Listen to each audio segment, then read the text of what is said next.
Welcome back to the language of love. It's been less than 10 seconds since previously. Hello, I am God. Jesus exploded the Jersey Devil! Okay. Hopefully hopefully I forget that whole Jesus exploded the Jersey Devil thing once I'm done filming all this. I don't know how many gigs I have free left of storage space, but you know. Already, but it's almost 10. If anything, I've been here for too long. Oh yes, I apologize. I didn't realize I was having too much fun. It was a pretty intense study session. Ha ha ha ha! Then again, all study sessions with Kyoko are. I didn't know you could be so strict, teacher. I must have learned it from my parents. Forgive me for being too overzealous. It's just A small sigh.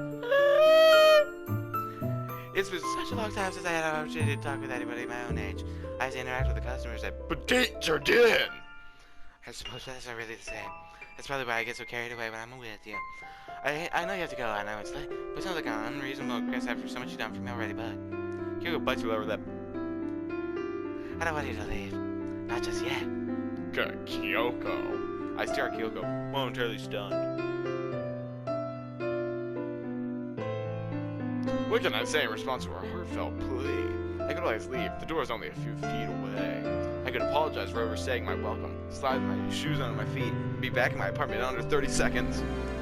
That's what I intended, but I think Kyoko needs somebody to talk to right now. I don't want her to feel lonely, and that's why I sit back down.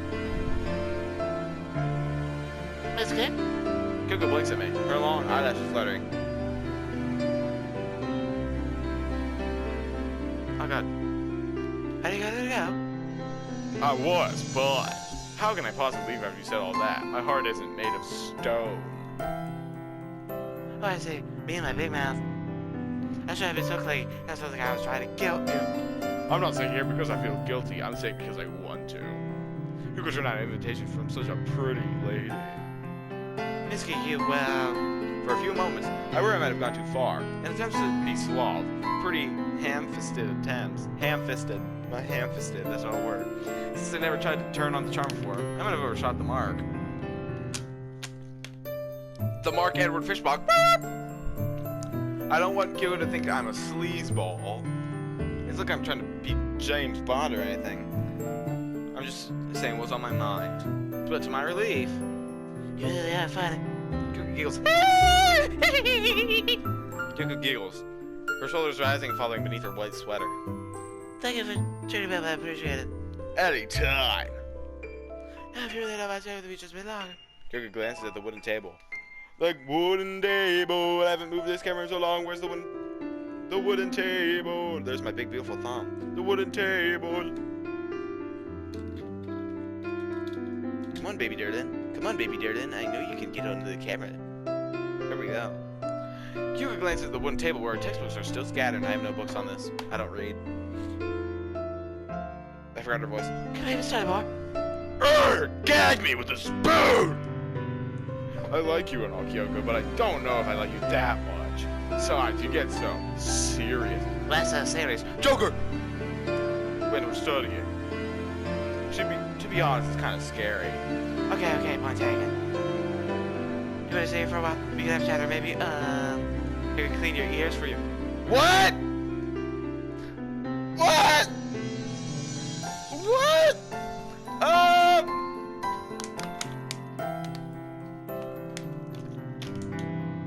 Excuse me? My ears. That's what I've got good at, actually. Why does she sound so proud about that? I clean Jam's ears every couple of weeks or so. I run a bamboo pick that's really good. Get deep in all the contacts. Oh my god, she's gonna pick my ears out! Kyoko pauses, blushing guiltily. Hey, sorry you don't need all the gory details. They might appreciate it. I know some people find it relaxing. Did your mother ever clean your ears for you when you were a young boy? She used to, yeah, but I try and fail to suppress a shudder. Ah! My mother wasn't the most delicate of people. She gouged my ears until she was deep or cold or something. Before her legs were shot off in the accident. It was a pretty painful experience. She made me bleed on more than one occasion, and I was always terrified she was going to burst my eardrums wide open. It didn't help that she used to show me whatever I didn't know that she used to show me whatever gunk she managed to pull from my ears with a proud smile and, Look, Mitsuki, look what I found. You feel so much better now. Erg. Just thinking about it was making me feel uncomfortable. Then when I reached double digits, I outright refused to let my mother poke around inside of my ears anyway. The ritual was far too horrifying. I wanted to have a foreign instrument shoved into their orifices anyway. Oh dear. I can see you did enjoy it in the past, but it really can feel good if you clean the ears carefully. Leave it to give it a try. Well, I frown. I like Kyoko, but I like my mother too. Not in the same way, of course. That didn't stop her from almost deafening me as a child. Be careful, I promise. Hand on my heart. That wasn't my heart. That's the left side of my chest. Hand on my heart.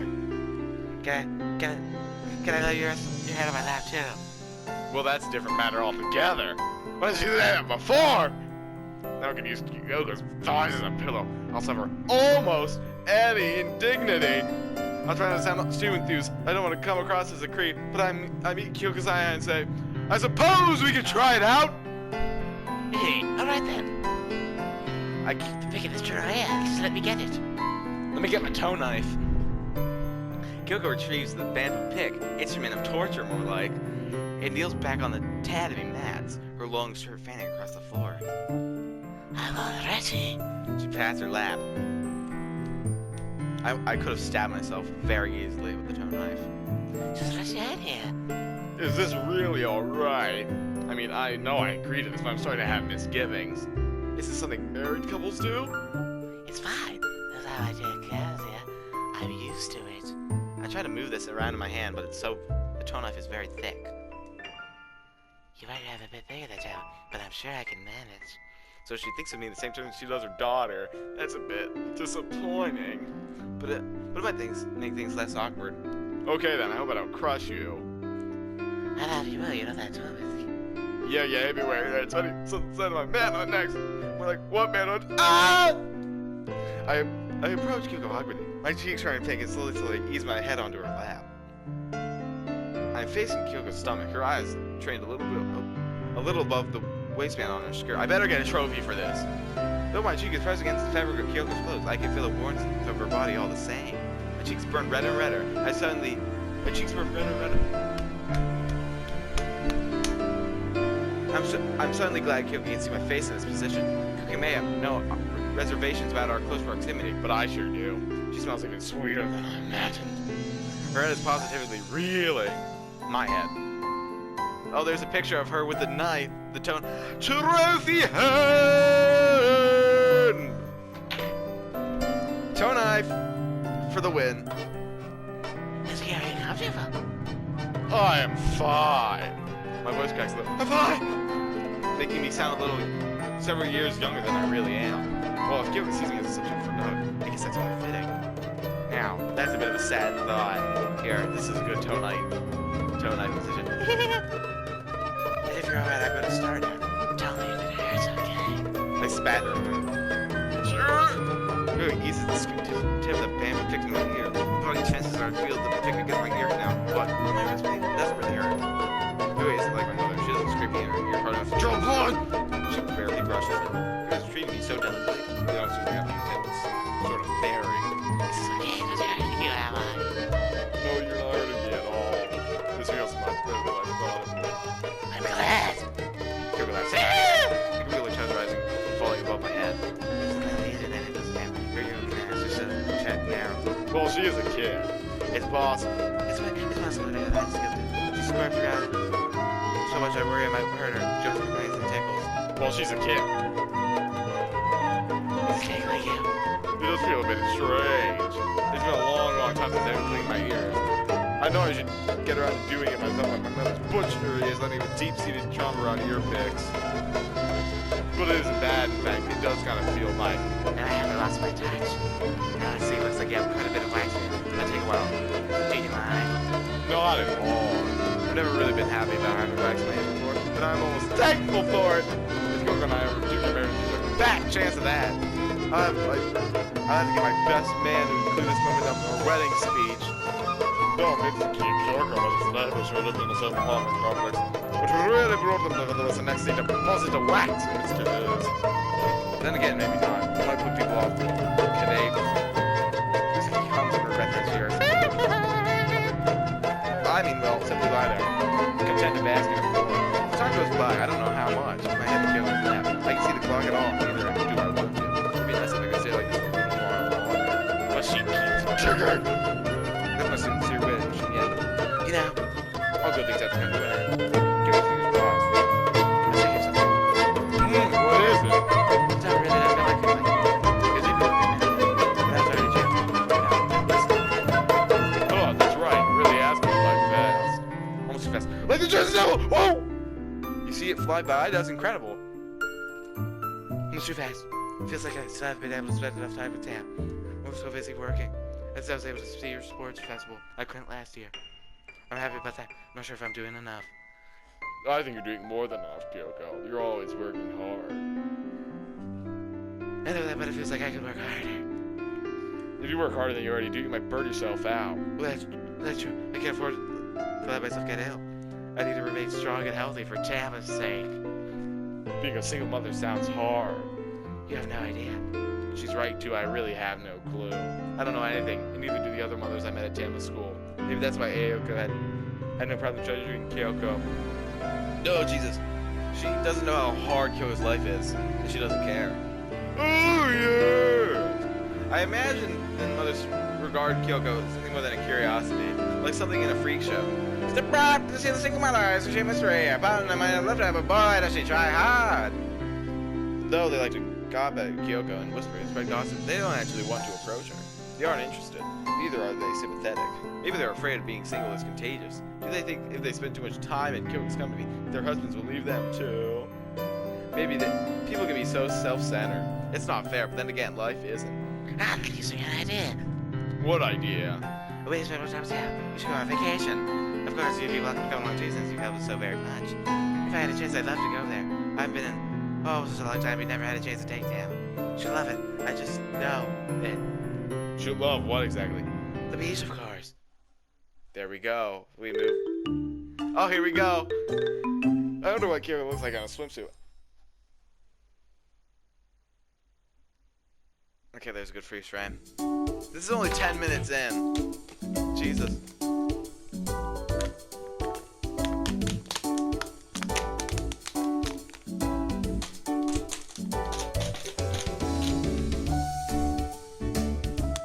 Oh God. Whee! Oh God. Let me get the water. Let me get the water. Come on. Water run.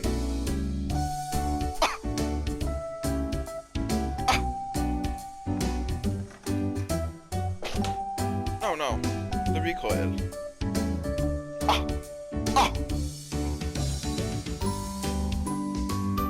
I'm trying my hardest here.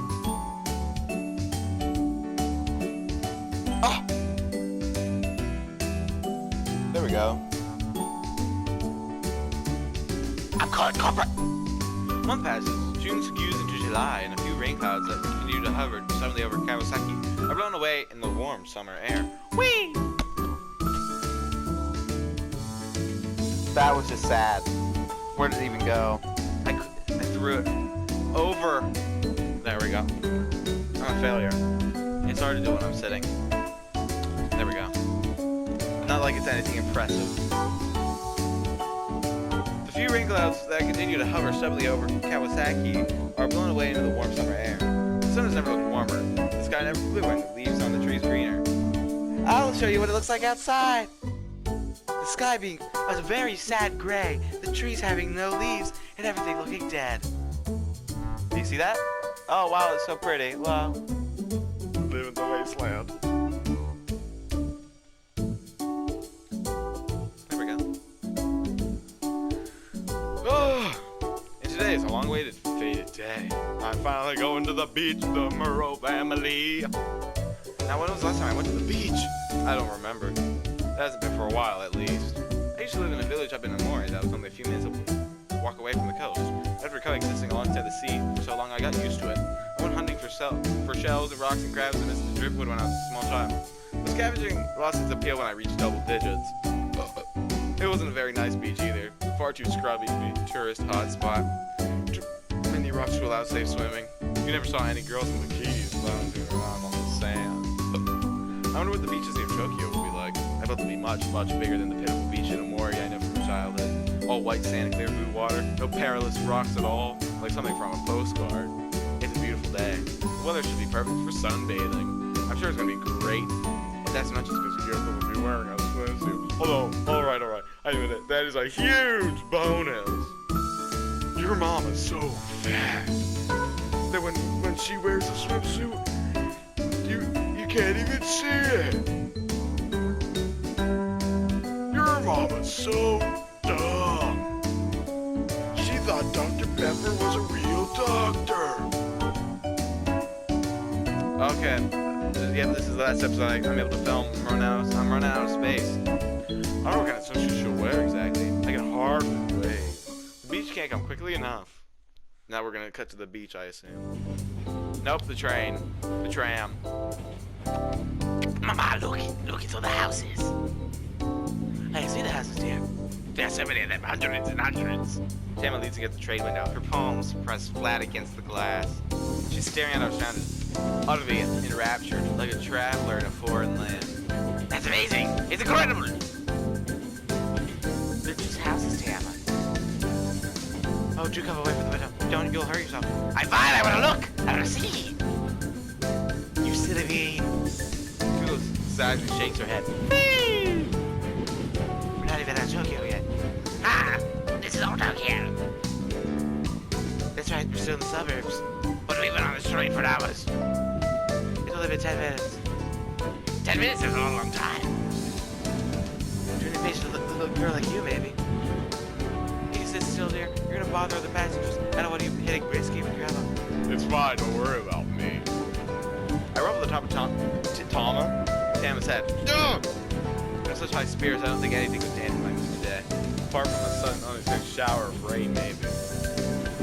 It's so nice to see Tama so excited. I'm happy too, but I wish I could be excited a little bit more quietly. I suppose I should have explained this much. It's been a while since I took Tama anywhere on a train. I didn't have the time or the money. Still, I get to get this excited about the suburbs of Tokyo. I hope you don't think it looks silly. I think it's charming, like I said. Besides, I'm pretty excited about the Tokyo suburbs myself. You are. I know it counts like that, but this new experience is pretty too. Well, I don't think the view beyond the train window is as interesting as Tama evidently does. All these new sights are fresh and new. All these sights are fresh and new. The road passes quickly new speeds by. The roof's tip-pointed television aerial. I can see the power line crisscrossing through the blue sky like a complex pattern of colossal plastic spiderweb. I haven't been this far into Tokyo's suburbs since I first arrived here on a train in April. I've taken the Keikyu Kawasaki line to get to and from my cram school, but that's been the extent of my travels thus far. I used to live up in the north, and there aren't half as many houses around there. Tokyo really does feel like a different country. Oh yes, I should have known. I'm sorry, I lived around Tokyo for so long. I've grown used to how crowded it is. I imagine the foreigns are a lot quieter. It's great, too. There are far more hills and fields. What fields? Kyoko glances out the window, a pensive look on her face. That'd be nice. I only live in cities. They're so gray. The countryside would be a nice change of pace. Yeah, it's nice, but it can be a pain. Like my village was only like one convenience store. It took me forever to get packages to drive when you ordered them online. It's much easier to live in the city. It's easy to get around too. I mean, look at all these trains. No wonder there's so many people across the country devoted to such trains. So many different kinds. It sort of is impressive. Even if I didn't have you to guide me, I'd probably get lost. Is that my hands together in front of Kyoko wherever brought? Hail to the Jesus! Thank you, Master, for showing me the way. And I'm happy to tell you that. I'll see you later in episode 18, 17, 18, 19? I have no idea. Not 19. Like, oh my god, wait. 12, 13, 14, 15, 16 at most. If this is 17, then I guess I'm gonna have to seek out. I cannot believe I did not hit the button fast enough. That was so epically sad. See you next time. I'll save this. Yeah, I gotta edit up episode 8.